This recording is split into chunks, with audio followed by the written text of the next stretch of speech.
سورۃ تغابن مدنی ہے، 18 آیات اور 2 رکوع ہے، نزول میں 108 ہے اور ترتیب میں 64 ہے۔ 4 مسئلوں کا بیان ہے: اللہ کی توحید، حضرت صلی اللہ علیہ وسلم کی رسالت، اور ایمان بالآخرت، اور دین کے لیے مصائب اور شدائد پر استقامت۔ سورت میں 4 مسئلوں کا بیان ہے۔ تنزیہ، تسبیح، تقدیس کے ضمن میں توحید ہے۔ آتی اللہ اور رسول اللہ صلی اللہ علیہ وسلم کی رسالت پر ایمان ہے۔ لتبعثن، بعث بعد الموت کا تذکرہ ہے، قیامت پر ایمان کی دعوت ہے۔ اور ما اصاب من مصیبت الا باذن اللہ، مصائب اور شدائد للدین پر صبر و استقامت ہے۔ سورت اکسیر ہے رد بلیات کے لیے، اور سورت اکسیر ہے حصول شفا کے لیے۔ 24 گھنٹے میں 1 مرتبہ اہتمام سے پڑھی جائے، اللہ ہر دعا قبول کرے گا، مراد دے گا، سرخ روئی نصیب کرے گا، غم ہم چھٹ جائے گا۔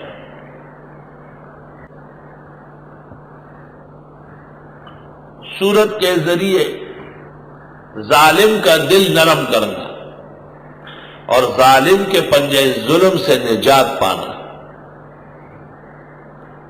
اور ظالم کے مقابلے میں مظلوم کا فتیاب ہونا، اس کا نسخہ اکسیر ہے۔ پڑھنے کے 2 طریقے: مطلقاً کسی وقت بھی پڑھو، اور 41 مرتبہ پڑھ کر پھر ایک وقت متعین کر کے پڑھو،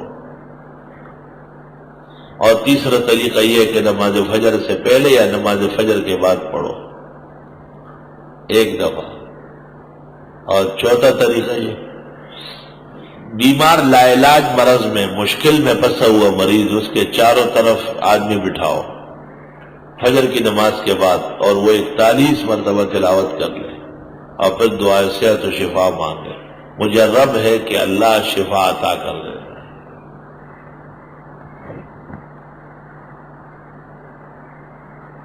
اللہ اکبر، سمجھ گئے؟ یاد ہے تجھے؟ کب یاد کرو؟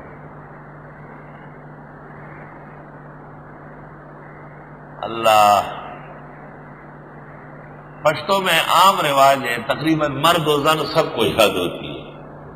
وہاں مسجد میں امام صاحب اعلان کر لیتے کہ فلاں بیمار ہے، چلے، تو نمازی چلے جاتے ہیں، وہاں ان کو اطلاع کر چکے ہوتے ہیں، وہاں بیٹھ کر کے بیمار کا پلنگ بیچ میں ہو، چاروں طرف بیٹھ کے تلاوت کر لیتے ہیں، اور پھر دعا مانگ کے، اور اس گھر کی طرف سے پراٹھے، انڈے، چائے وہ تیار ہو چکی۔ اس لیے بتاتا کہ یہاں بے عقل بہت ہے، آپ کو لے جائے گا اور آپ کو آنے دے گا، چلے جی مدرسے میں ناشتہ کر۔ ان کا بیمار نہیں، ان کا ایک اور صحت مند بھی آج مر جائے گا اس توہین اور بے ادبی سے۔ وہ بیمار تو خیر سیدھے جہنم جائے گا ہی، اس کو تو اگر ابھی تک السر تھا تو آج سے کینسر ہو جائے گا۔ طلباء اور قرآن پڑھنے والوں کی توہین کرنے والا کبھی اس کے خاندان غرق ہو جاتا ہے۔ میں کہتا ہوں جنہوں نے یہ فتویٰ دیا ہے نا کہ کچھ نہ کھلائے پلائے، کچھ نہ دے، ان جیسے ان کے دشمن دنیا میں اور نہیں ہو۔ فتوے کی نظر میں اس سے غلط فتویٰ کائنات میں نہیں۔ جیسے یہ فتویٰ جھوٹا ہے کہ مرزا نبی ہے، اس طرح یہ فتویٰ کہ قرآن خوانی والوں کو لینا دینا ناجائز ہے، حافظ قرآن جو تراویح میں سناتے اس کو لینا دینا ناجائز ہے، میرے نزدیک اتنا ہی جھوٹا فتویٰ ہے جتنا مرزا کے نبی ہونے کا فتویٰ جھوٹا ہے، پکا جھوٹا فتویٰ ہے۔ قرآن و سنت کے خلاف فتویٰ ہے۔ قرآن و سنت کے خلاف فتویٰ کب چلتا ہے؟ قرآن میں ہے حل جزاء الاحسان الا الاحسان، تو انہوں نے جو قرآن پڑھا یہ احسان نہیں کیا، آپ کے مزدور تھے وہ کیا، تو آپ اس کے بدلے میں اللہ فرماتے میں توحید پر جنت دوں گا۔ تو آپ ایک طالب علم کی دعوت، اس کے جیب میں 500 روپے 1000 ڈالنا، اس کو ایک بہترین جوڑ، یہ سب کام سیکھ لو۔ میں کہتا ہوں قرآن سال میں ایک دفعہ پڑھواؤ مگر غیرت سے پڑھواؤ. یہ کیا ہے؟ عورتوں کی قرآن خوانیاں ہے. ایسے طلباء کو فیشن کے لیے لے جاتے ہیں اور بس پھر آتے ہیں. وہ ایک ایک قدم پر بد دعائیں دیتے، اور اگر نہ بھی دے تو اللہ دیکھ رہا ہے کہ ان کی توہین کی. گھنٹہ ڈیڑھ گھنٹہ اس کے گھر میں بیٹھے رہے اور خالی آتا ہے نہ اپنے معمور کرے، لبریز کرے. یہ فتویٰ جس میں حافظ قرآن کو یا قرآن خوانی پر لینا دینا منع کیا، یہ فتویٰ غلط فتویٰ ہے. میں نے تحریراً تقریراً تحقیقاً اس کا ہر زمانے میں رد کیا ہے. اور آج کل ہمارا رسالہ شائع ہے دینی امور پر اجرت لینا جائز ہے. اصل یہ تحریر تھی فتویٰ بابت اکرام حافظ، اور یہ حضرت الاستاذ مفتی اعظم پاکستان مولانا مفتی ولی حسن اور مفتی رشید کی موجودگی میں پیش ہوا ہے. الحمدللہ دونوں نے اتفاق کیا کہ اس کا رد نہ کیا جائے، اس کے فوائد بہت زیادہ ہیں. اصلاً یہ ڈاکٹر عثمانی کے خلاف لکھا گیا تھا، طلبہ یاد رکھے آپ. اس کے ساتھ یہ لکھنا چاہیے تھا کہ ڈاکٹر عثمانی جو شیطان پارٹی کا بڑا تھا اور اس نے حزب الشیطان بنایا تھا اور لوگوں کو دھوکہ دینے کے لیے اس کو حزب اللہ کہتا تھا. اس کی ایک تحریر شائع ہوئی تھی، کیا دینی امور پر اجرت لینا جائز ہے؟ یہ مؤذن اذان کی تنخواہ دیتا ہے، یہ امام امامت کی تنخواہ لیتا ہے، یہ مفتی یہ مدرس تنخواہیں لیتے ہیں. ان کے پیچھے نماز پڑھنا، ان کی اذان پر کلمہ پڑھنا اور ان کی اذان پر آ کے جماعت میں شریک ہونا، ان سے فتوے مانگنا حرام نہ جائے. یہ مجرموں کی جماعت، اس کا رد میں نے کیا ہے. لوگ ایسے شارٹ کٹ لگاتے ہیں، شارٹ کٹ نہیں ہے، اس کے درمیان میں دریا ہے.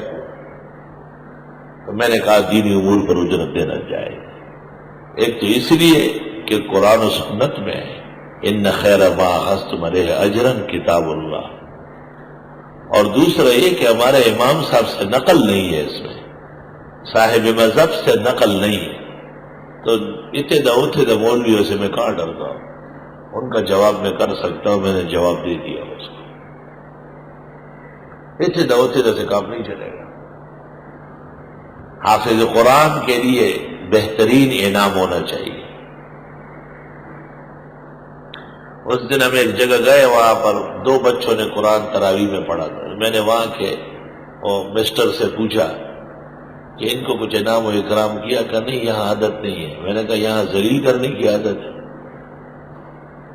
میں نے کہا جس رات حرم شریف میں تراویح میں ختم ہوتا ہے تو وہاں ایک باب ہے حرم میں، وہ بند کیا جاتا ہے لوگوں کے آنے جانے کے لیے، کیونکہ اس سے بادشاہوں کے ہدایہ آتے ہیں اور بڑے بڑے بکسے ہوتے ہیں، سونا اس میں ہوتا ہے، ڈالر اس میں ہوتے ہیں. اماموں کو پیش کرنا حنابلہ کے نزدیک بہت ضروری ہے.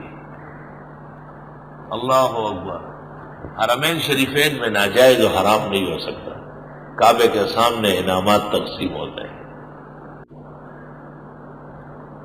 یہ کبھی کہتے ہیں یہ اجرت ہے، کبھی کہتے ہیں یہ المعروف و کالمشروط ہے. اپنی طرف سے باتیں بنائی، کوئی چیز ان کے پاس نہیں. یہ وہ فتویٰ ہے جس کے پشت پر قرآن و سنت نہیں ہے. یہ فتویٰ ہے جس کے پشت پر مجتہد کا قول نہیں ہے. یہ وہ فتویٰ ہے جو تحقیق و تدقیق سے خالی ہے. یہ وہ فتویٰ ہے جس کے ذریعے قرآن پڑھنے والوں کی اہانت کی جاتی ہے.